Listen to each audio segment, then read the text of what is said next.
Bonjour à tous.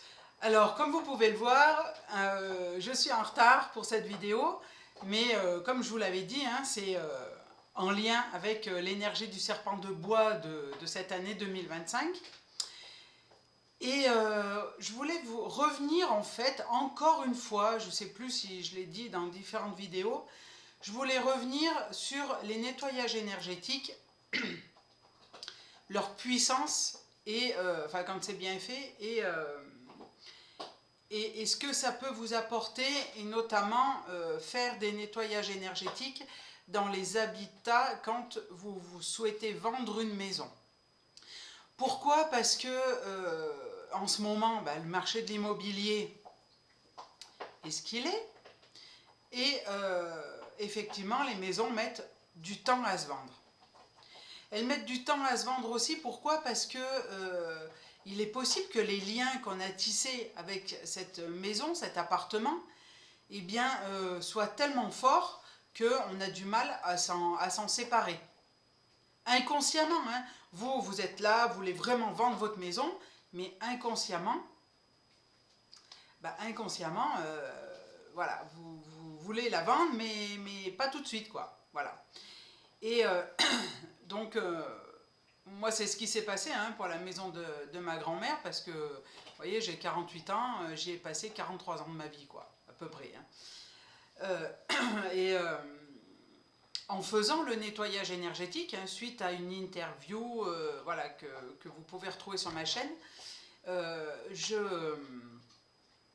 cette personne me dit, tu sais, ça marche aussi les nettoyages pour les maisons à vendre.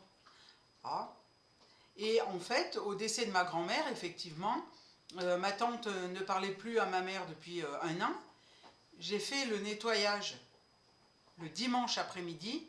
Le lundi matin, ma mère avait un coup de fil de ma tante pour dire bon, cette maison, il faut la mettre en vente. Ben ouais.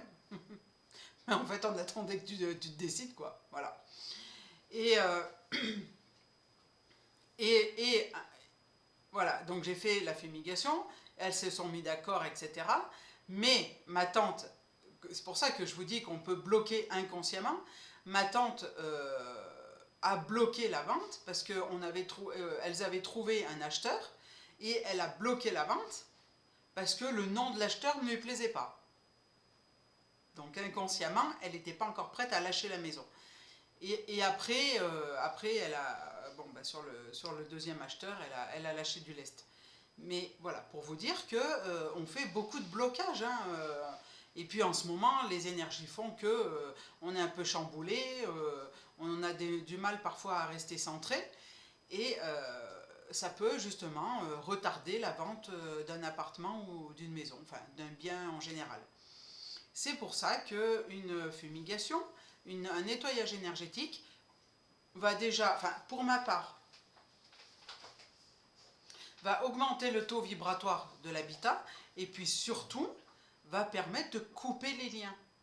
Parce que quand je fais ma fumigation, je demande à couper les liens entre cet habitat et la personne qui veut vendre, pour faciliter justement l'arrivée des acheteurs, etc. Et ça, bien sûr, les agents immobiliers, voilà, faut pas rêver, ils ne sont pas ouverts à ça. Mais voilà. Donc le nettoyage, c'est pas seulement quand il y a des entités, quand voilà. On nettoie aussi la mémoire des murs en même temps. C'est pour ça que ensuite l'acheteur, il va arriver dans une maison saine, où tout aura été nettoyé correctement. Enfin, je ne vous dis pas nettoyer poussière, ménage, etc. Mais où énergétiquement ça aura été nettoyé, même s'il ne le sait pas. C'est pas grave. Mais quand vous allez visiter une maison, il y a des fois que vous dites waouh, d'accord. Là, il y a des énergies pas top, quoi. Et au moins, comme ça, quand les visites se feront, déjà, ça va augmenter le nombre de visites. Et puis, quand les visites se feront, eh bien, les gens pourront se projeter correctement sans ressentir un stress, un mal-être, à se dire, non, c'est pas... Il n'y a pas le coup de cœur, il n'y a pas... Vous voyez jusqu'où ça peut aller, en fait. Parce que le nettoyage, c'est puissant. Et c'est pas juste un nettoyage à la sauge, voilà, hein, enfin, celui que je fais, il est quand même puissant.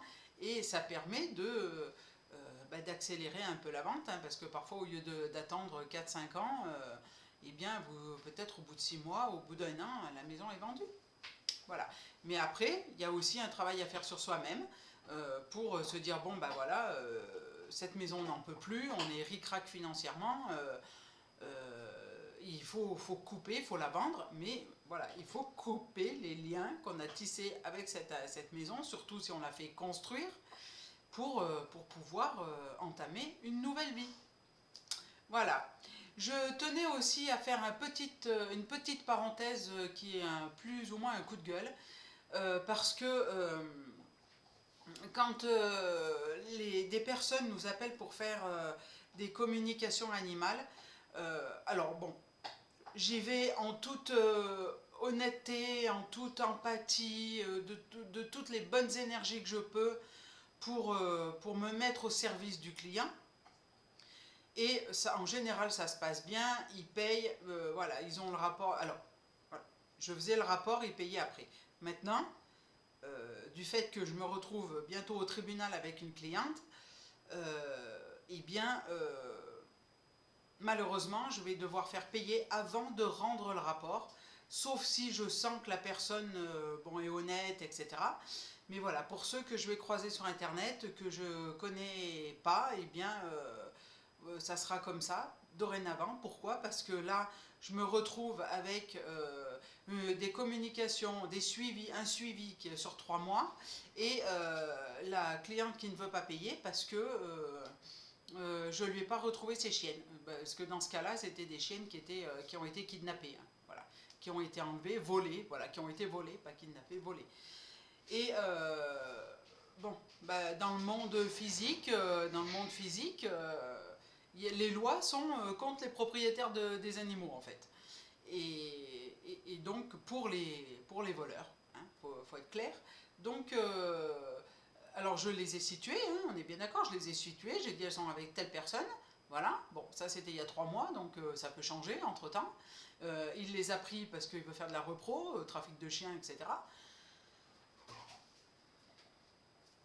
Voilà, mais parce que je ne suis pas allée les chercher, je ne les ai pas ramenés, elle ne veut pas payer. Ben voilà, maintenant la procédure au tribunal est lancée, je croise les doigts pour que